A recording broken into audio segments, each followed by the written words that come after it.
الرحيم يسألونك ماذا ينفقون قل ما أنفقتم من خير فللوالدين آمنت بالله صدق الله العظيم إن الله وملائكته يصلون على النبي يا أيها الذين آمنوا صلوا عليه وسلموا تسليما.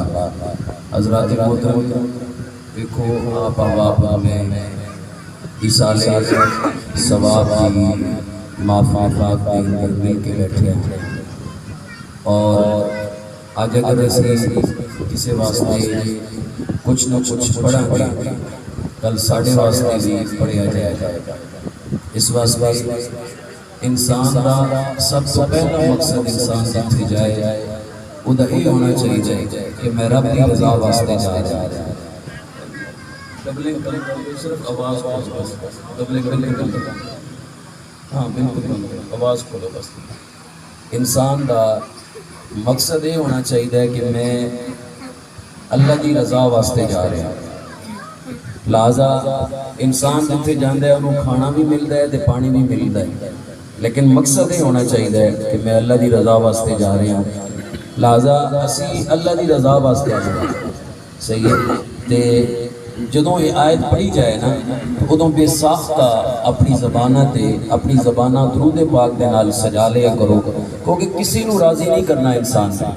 انسان دنیا دے رہ کے دنیا والوں کتنا راضی کر لے گا تے کی کچھ ہو جائے گا؟ کچھ بھی نہیں ہونا.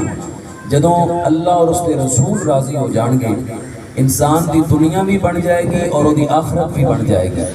لہذا جڑے احباب اللہ اور اس کے رسول صلی اللہ تعالیٰ علیہ وآلہ وسلم دی رضا واسطے ماشاءاللہ اس کی سالے ثواب دی محفل پاک دے اندر بیٹھے نے. ویکھو نا گرمی دا موسم ہے، بھائیاں نے تواڈے واسطے ٹھنڈے پانی دا انتظام کیتا، پھر پکھیاں دا انتظام کیتا.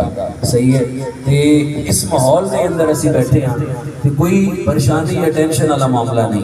لہذا بابا سے بلند محبت ذوق و شوق دے نال میں تمام ہی احباب کو اے عرض کراں گا کہ حضور دی ذات واسطے بیٹھے ہیں کہ حضور دی ذات کے درود پاک پڑھنا ہے. اس تو بعد میں دو حدیث پاک پیش کرنی ہیں والدین دی شان دے اندر، پھر انشاءاللہ ختم پاک پڑھنے ہیں. آباب محبت دے نال تمامی آباب حضور دی بارگاہ دے اندر جھوم جھوم کے درود پاک پڑھو. السلام علیکم یا سیدی یا رسول اللہ وعلا آلک و اصحابک یا سیدی یا حبیب اللہ. السلام علیکم یا سیدی یا رحمت للعالمین وعلا آلک و اصحابک یا خاتم النبیین. حضرات محترم، سرکار مدینہ صلی اللہ تعالیٰ علیہ وآلہ وسلم آپ کی بارگاہ دے اندر ایک صحابی حاضر ہوئے ہیں تو بخاری شرح صحیح بخاری دے اندر حدیث پاک موجود ہیں کہ یا رسول اللہ صلی اللہ تعالیٰ علیہ وآلہ وسلم نے ایک نظر مندی سی کہ جدوں اللہ تعالیٰ مکہ فتح ہوئے گا، آپ واسطے اللہ تعالیٰ مکہ فتح کرائے گا، میں کعبے دی چوکھٹ کا بوسہ دیواں گا. پر سرکار میں جا نہیں سکتا کسی وجہ تو ہن میں کی کراں؟ امام الانبیاء سرکار مدینہ صلی اللہ تعالیٰ علیہ وآلہ وسلم نے ارشاد فرمایا، آپ نے فرمایا تو جا کے اپنی ماں دے قدم چم لے، تو سمجھ کہ میں جنت دی چوک میں کعبے دی چوکھٹ دا بوسہ دے آیا ہوں. سبحان اللہ. جناب آپ کی توجہ ہے وہ ذرا محبت دے نال سبحان اللہ کہے. سبحان اللہ.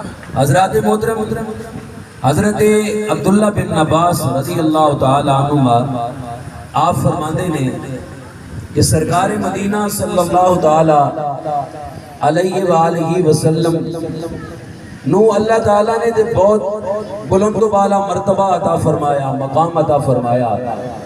اور یہ آپ دی حدیث پاک ہے کہ آپ نے ارشاد فرمایا کہ اگر کوئی بندہ فرما بردار لڑکا اپنے ماں باپ دا چہرہ محبت دے نال ویکھ لیندا ہے، اللہ تعالیٰ اس کو ایک مقبول حج دا ثواب عطا فرما دیتا ہے. سبحان اللہ. صحابہ کرام رضوان اللہ تعالی علیہم اجمعین نے عرض کیتا یا رسول اللہ صلی اللہ تعالی علیہ وآلہ وسلم اگر کوئی 100 مرتبہ اپنے والدین دا چہرہ دل دے اندر ویکھے آپ فرمایا اللہ بہت ہی بڑا ہے کرم فرمان والا ہے او دے دربار وچ کو کمی تے نہیں او تے مالک ہے اور خالق ہے او 100 حجاں دا بھی ثواب عطا فرما دے گا اور حضرات محترم ایک صحابی حضور دی بارگاہ چ حاضر خدمت ہوئے عرض کیتا یا رسول اللہ صلی اللہ علیہ وسلم میں گواہی دینا اللہ ایک تسی اللہ دے رسول ہو میں نماز 5 ٹائم ادا کراں گا زکات دیاں گا اور جہاد کراں گا شریعت کے مطابق اپنی زندگی گزاراں گا آپ نے اپنیاں 2 انگلیاں کھڑیاں کی دیا اور کھڑا 2 انگلیاں کھڑیاں کر کے آپ نے ارشاد فرمایا کہ قیامت دے دن تو انبیاء دے نال ہوے گا صدیقین دے نال ہوے گا شہداء دے نال ہوے گا اور آپ نے فرمایا پر